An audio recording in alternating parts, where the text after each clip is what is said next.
Haleluya saudaraku, salam sejahtera dalam anugerahnya. Kali ini kita jumpa lagi dalam bahasan khusus saya, Chip 666 adalah syahadat agama antikris. Saudaraku, sejak pandemi COVID-19, berbagai isu tentang chip bilangan 666 mulai bermunculan.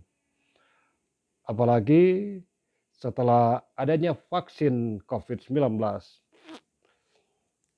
Sebenarnya vaksin itu hal biasa. Kalau kita ke tempat bersalin atau ke rumah sakit, setiap bayi yang lahir pasti akan divaksin. Kita mengenal ada beberapa jenis vaksin seperti polio, cacar, dan lain-lain. Tetapi ketika kita berbicara tentang vaksin corona, itu telah menjadi perdebatan di tengah masyarakat Kristen, telah menjadi isu yang telah membelah pandangan para teolog. Karena pandangan-pandangan yang muncul telah membingungkan banyak umat, sampai-sampai pemerintah mengklarifikasi tentang isu bahwa vaksin yang beredar itu terdapat chip yang memang sangat sensitif dengan orang Kristen. Dan kita tahu itu sesuai dengan buatan Wahyu pasal 13 ayat 16 sampai 18. Saya ingin membaca bagi saudara Wahyu pasal 13 ayat 16 sampai 18 berkata begini, dan ia menyebabkan sehingga semua orang, kecil atau besar, kaya atau miskin, merdeka atau hamba, diberi tanda pada tangan kanannya atau pada dahinya. Dan tidak seorang pun yang dapat membeli atau menjual selain daripada mereka yang memakai tanda itu, yaitu nama binatang itu atau bilangan namanya. Yang penting di sini ialah hikmat. Barang siapa yang bijaksana, baiklah ia menghitung bilangan binatang itu, karena bilangan binatang itu adalah bilangan seorang manusia, dan bilangannya ialah 666. Kalau dalam terjemahan bahasa Indonesia sehari-hari, di situ disebutkan bahwa dia memaksa sehingga kepada semua orang untuk memakai tanda itu, yaitu bilangan namanya 666 atau 666. Perbedaan pandangan-pandangan itu secara umum terbagi dalam dua pemahaman. Satu, nubuatan tersebut bersifat harafiah atau letterlek. Artinya mereka memahami akan ada teknologi canggih seperti chip dengan disisipkan bilangan antikris yang kita kenal dengan 666 sebagai tanda yang dijelaskan dalam Wahyu pasal 13 tersebut. Sekali lagi pandangan ini memahami nubuatan Wahyu pasal 13 itu bersifat harafiah. Artinya akan ada sebuah teknologi yang berisi angka 666 yang kita kenal sekarang dengan chip, dan akan dipakaikan kepada setiap orang yang tunduk pada antikris. Sementara pandangan kedua adalah kitab Wahyu adalah kitab penuh dengan perlambangan, simbolisasi, makna-makna figuratif. Maka dengan demikian, pandangan ini percaya bahwa apa yang disebut dalam Wahyu pasal 13 itu hanyalah simbol, tidak bersifat fisik, tidak bersifat harafiah. Sehingga mereka memahami istilah-istilah itu tentang tanda pada dahi dan tangan tidaklah dapat dimaknai sebagai chip atau anam-anam-anam, tapi itu hanyalah gambaran-gambaran tertentu yang memang belum dapat dijelaskan lebih rinci seperti apa gambaran-gambaran itu. Dari dua pandangan ini yang telah membelah umat Kristiani sehingga muncul berbagai isu. Saya ingin coba menjawab ini dengan menelusuri lebih jauh tentang penggunaan tanda pada tangan kanan dan dahi pada setiap orang. Mari kita coba lihat atau telusuri dalam kitab Ulangan pasal 6. Ulangan pasal 6 ayat yang keempat sampai ayat yang ke-8. Saya baca dulu ayat yang keempat berkata begini. Dengarlah hai orang Israel, Tuhan itu Allah kita, Tuhan itu esa. Ini adalah kredo atau syahadat atau pengakuan iman orang Israel. Sekali lagi, Ulangan 6 ayat 4 ini adalah kredo atau syahadat atau pengakuan iman orang Israel. Syahadat ini atau pengakuan iman tidak hanya diucapkan pada kesempatan-kesempatan tertentu, pada kegiatan-kegiatan peribadatan, tapi harus diajarkan kepada generasi ke generasi, tapi juga tidak sampai di situ. Ada perintah untuk mengikatnya pada tanganmu dan menjadi lambang pada dahimu.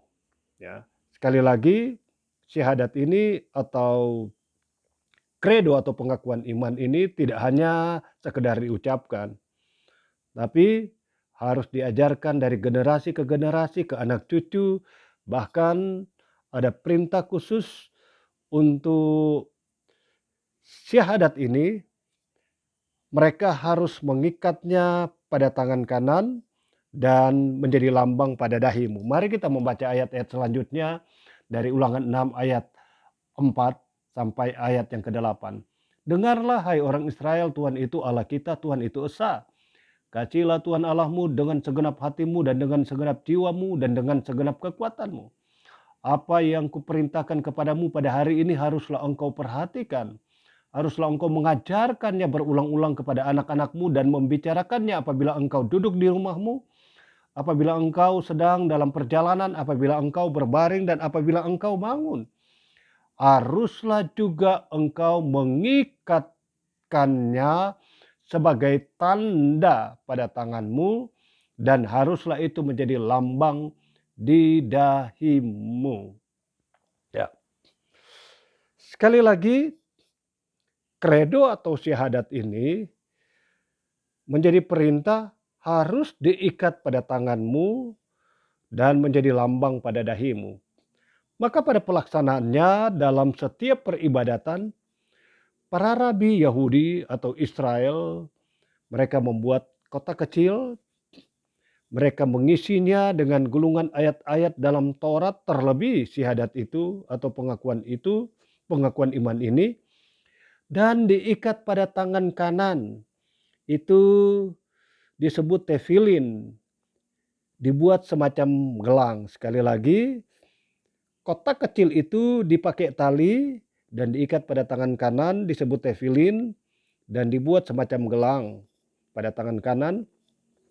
Dan satu kotaknya lagi diikat dengan tali, dipakai tali dan diikat pada dahi yang dikenal dengan tali sembayang, sehingga rabi-rabi Yahudi manakala mereka akan berdoa, beribadah, ini dipakai oleh mereka.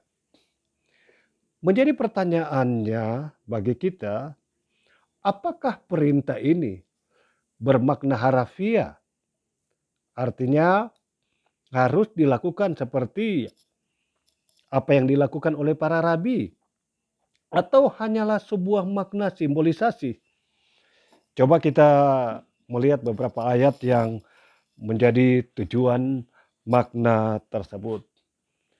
Kita coba membaca dalam Mazmur pasal pertama. Mazmur pasal pertama ayat yang kedua berkata begini. Tetapi yang kesukaannya ialah Taurat Tuhan, dan yang merenungkan Taurat itu siang dan malam. Ya. Ayat ini sebenarnya memberi makna pada arti syahadat orang Israel, bahwa apa yang dimaksud oleh firman Allah tentang mengikatnya pada dahi mereka itu bermakna sebenarnya harus ada dalam pikiran, direnungkan setiap waktu siang dan malam. Jadi sekali lagi, sebenarnya menjadi tujuan utama dari makna syahadat itu tidaklah bersifat harafiah. Itu haruslah menjadi sebuah perenungan siang dan malam bagi orang Israel, harus ada dalam pikiran mereka. Selanjutnya Mazmur pasal 90, coba kita membukanya dan membacanya. Mazmur pasal 90, ayat yang terakhir, ayat 17 berkata begini. Kiranya kemurahan Tuhan Allah kami atas kami, dan teguhkanlah perbuatan tangan kami. Ya, perbuatan tangan kami, teguhkanlah itu. Ini merupakan Mazmur Daud dalam doa kepada Tuhan, meminta peneguhan perbuatan tangan kami. Apa yang dimaksud dengan perbuatan tangan kami dalam Mazmur pasal 90 ayat 17 ini dijelaskan pada Mazmur pasal 111. Mazmur pasal 111 ayat yang ke-7 berkata begini. Perbuatan tangannya ialah kebenaran dan keadilan. Segala titahnya teguh. Artinya ayat-ayat ini memberi makna kepada kita tentang perbuatan tangan itu berbicara tentang kehidupan orang percaya dalam setiap tingkah laku, dalam setiap perbuatan disimbolkan sebagai perbuatan tangan. Maka syahadat ini yang dimaksud sebenarnya tentang diikat pada tangan kanan itu adalah berbicara bahwa pengakuan iman tidak sekedar hanya ada di mulut mereka, hanya dibicarakan, hanya diceritakan, tapi itu harus ada dalam pikiran mereka, direnungkan siang dan malam, dan dilakukan dalam setiap perbuatan sebagai simbol tangan kanan diikat oleh tefilin itu sendiri. Tetapi pada faktanya, rabi-rabi Israel menelan mentah-mentah ayat tersebut sebagai pelaksanaan syahadat. Sehingga mereka membuat tali-tali sembayang itu atau tefilin itu yang diikat pada dahinya, diikat pada tangan kanannya. Saudaraku, sebagaimana Israel mempunyai syahadat pengakuan iman, setelah muncul kekristenan, baik Katolik dan Protestan memiliki syahadat atau pengakuan iman yang dikenal dengan pengakuan iman rasuli. Dan itu sering diucapkan oleh orang Kristen sebagai wujud keimanan mereka. Tidak terkecuali agama Muslim mengadopsi prinsip ini. Sehingga untuk menjadi umatnya syarat utama adalah mengucapkan 2 kalimat syahadat. Sekali lagi, agama Muslim atau Islam mengadopsi prinsip ini. Sehingga mereka harus mengucapkan 2 kalimat syahadat sebagai syarat utama. Yang kita tahu, 2 kalimat syahadat itu adalah aku bersaksi tiada Tuhan selain Allah. Dan aku bersaksi bahwa Muhammad adalah Rasul Allah. Kalimat pertama dari tiada Tuhan selain Allah yang dikenal dengan tauhid dalam Muslim Sekali lagi, kalimat pertama tiada Tuhan selain Allah itu benar-benar teologinya Israel yang berbicara Allah hanya satu, Allah itu esa. Ya, sekali lagi itu sebenarnya adalah teologi Israel yang ditelan mentah-mentah oleh agama Muslim yang menjadi syahadatnya mereka. Saudaraku, setelah menelusuri sejarah ini dan fakta ini, maka saya melihat Wahyu 13 yang merupakan nubuatan tentang antikris sangat berhubungan dengan syahadat atau pengakuan iman dalam Ulangan pasal 6 tadi ayat 4 sampai ayat yang ke-8. Sebagaimana para rabi Israel menelan mentah-mentah ayat-ayat tersebut, demikian juga nubuatan tentang Wahyu pasal 13 akan muncul antikris. Dia juga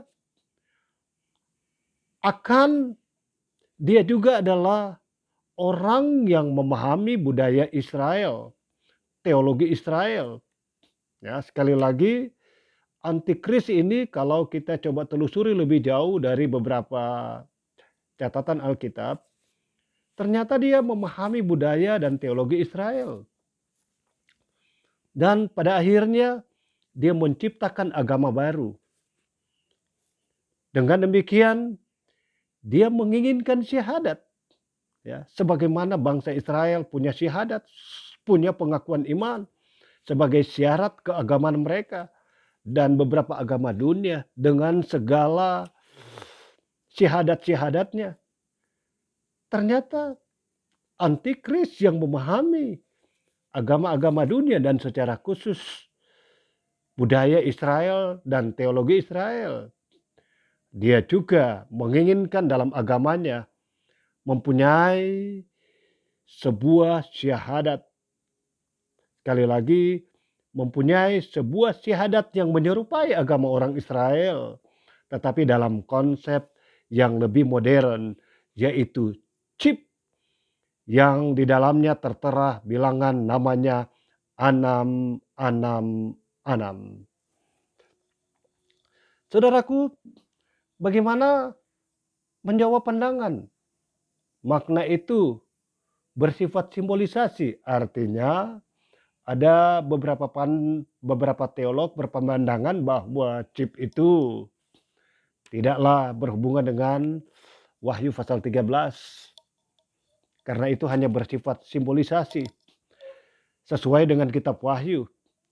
Penuh dengan makna-makna simbolisasi. Tidaklah boleh diterjemahkan secara harafiah. Itu kelompok yang memandang kitab Wahyu adalah simbolisasi, maka chip dan anam-anam itu tidaklah berbentuk fisik bermakna harafiah. Karena itu bermakna simbolisasi. Saya ingin membawa kita untuk melihat Wahyu pasal 11. Wahyu pasal 11 ayat yang ketiga sampai ayat yang ke-9 berkata begini.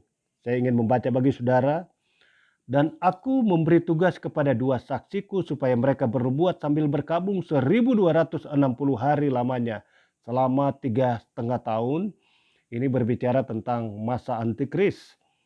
Mereka adalah kedua pohon zaitun dan kedua kaki dian yang berdiri di hadapan Tuhan semesta alam. Dan jikalau ada orang yang hendak menyakiti mereka, keluarlah api dari mulut mereka, menghanguskan semua musuh mereka. Dan jikalau ada orang yang hendak menyakiti mereka, maka orang itu harus mati secara itu. Mereka mempunyai kuasa menutup langit, supaya jangan turun hujan selama mereka bernubuat. Dan mereka mempunyai kuasa atas segala air untuk mengubahnya menjadi darah. Dan untuk memukul bumi dengan segala jenis malapetaka setiap kali mereka menghendakinya. Dan apabila mereka telah menyelesaikan kesaksian mereka, maka binatang yang muncul dari jurang maut akan memerangi mereka dan mengalahkan serta membunuhkan mereka. Dan mayat mereka akan terletak di atas jalan raya kota besar yang secara rohani disebut Sodom dan Mesir. di mana juga Tuhan mereka disalibkan. Dan orang-orang dari segala bangsa dan suku dan bahasa dan kaum melihat mayat mereka 3,5 hari lamanya, dan orang-orang itu tidak memperbolehkan mayat mereka dikuburkan. Saudaraku, masa antikris selama 3,5 tahun, Tuhan akan mengirim kedua saksinya. Dari banyak penafsir menyebut ini Musa dan Elia. Karena secara khusus Musa dan Elia adalah nabi besar orang Israel.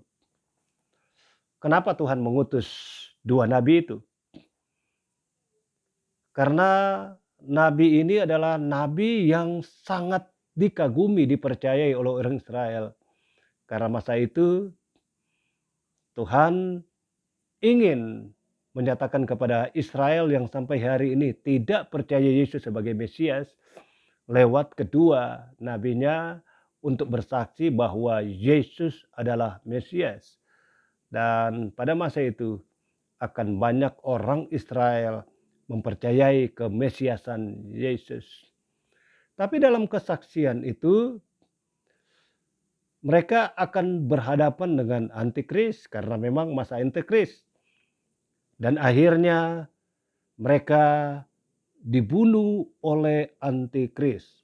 Ayat 9, dan orang-orang dari segala bangsa dan suku dan bahasa dan kaum melihat mayat mereka 3,5 hari lamanya, dan orang-orang itu tidak diperbolehkan mayat mereka dikuburkan. Saudaraku, ayat-ayat ini mungkin cukup membingungkan kita. Ketika kedua saksi ini mati, kedua mayat mereka yang terletak di jalan raya kota besar itu, kata firman Allah, dilihat oleh seluruh kaum, oleh seluruh suku bangsa, terlihat di seluruh dunia. Jadi pertanyaan, bagaimana peristiwa terjadi di Yerusalem dan seluruh dunia dapat memandangnya? Ayat ini berbicara menubuatkan tentang satu teknologi yang muncul di akhir ini yang namanya televisi. Sekali lagi, nubuatan ini berbicara tentang orang dapat melihat peristiwa itu yang terjadi di Yerusalem. Itu hanya bisa terjadi melalui kita melihat televisi. Dengan demikian, nubuatan ini menjelaskan tentang nubuatan yang secara harfiah, nubuatan secara fisik, bahwa kitab Wahyu tidak melulu bicara tentang simbolisasi. Ada sebuah nubuatan yang berbicara tentang akan muncul sebuah teknologi yang pada akhirnya kita tahu itu adalah televisi. Masa-masa lalu orang bingung waktu belum ada televisi, bagaimana menafsirkan ini. Tetapi setelah ada televisi, peristiwa dimanapun dapat terlihat di seluruh dunia. Kalau nubuatan ini berbicara tentang sebuah teknologi yang bersifat harfiah, yang bersifat fisik, kenapa tidak dengan chip? Merupakan nubuatan bermakna harfiah.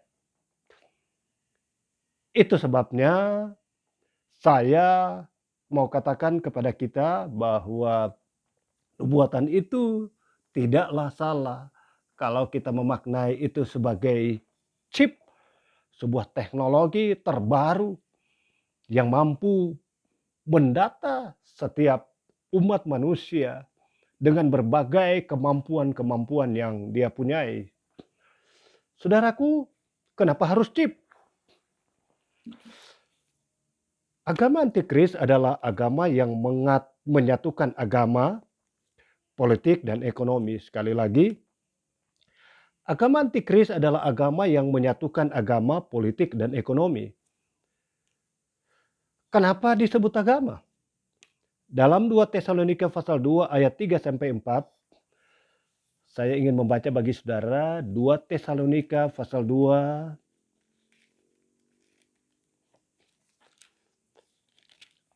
ayat 3-4 berkata begini. Janganlah kamu memberi dirimu disesatkan orang dengan cara bagaimanapun juga.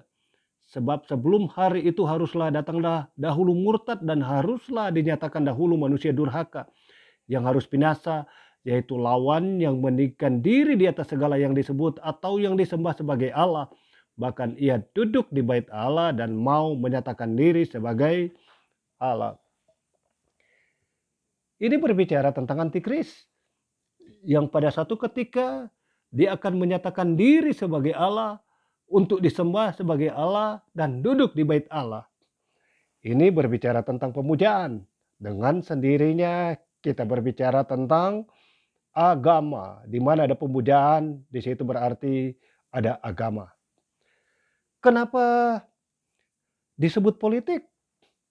Dalam Wahyu pasal 13, kalau kita coba membaca dengan teliti, yang dimaksud dengan tanduk-tanduk pada binatang yang keluar dari dalam laut, yaitu berbicara tentang antikris, itu adalah kekuatan politik dunia yang berada dalam kekuasaannya. Sehingga dia menjadi pemimpin politik. Itu sebabnya agama antikris tidak dapat dipisahkan dengan politik. Dan kenapa disebut ekonomi? Karena Wahyu pasal 13 ayat 17 kita sudah membaca tadi, itu berbicara tentang orang yang menggunakan chip itu, dia akan dapat menjual dan membeli. Kecuali mereka yang tidak memakai chip itu, dia tidak dapat menjual dan membeli. Itu berbicara tentang ekonomi. Maka chip di sini berfungsi untuk mengontrol setiap orang, mengontrol perdagangan, dan chip juga sebagai legalitas pemujaan terhadap antikris. Itu sebabnya chip menjadi sebuah teknologi terbaru untuk dijadikan syahadat modern agama antikris. Dan saya percaya sekali lagi sebuah kebenaran yang diungkapkan ini untuk kita menyadari bahwa waktu kedatangan Tuhan sungguh tidak lama lagi. Bukan kebetulan ketika orang menemukan barcode yang disebut sebagai kode palang dengan kedua sisi memiliki nilai 6 dan palang tengah memiliki nilai 6 sehingga disebut 666 akan menjadi teknologi yang menggambarkan tentang antikris yang akan menguasai dunia dengan teknologi tercanggih akhir zaman ini, dan itu sekali lagi akan menjadi syahadat agama baru.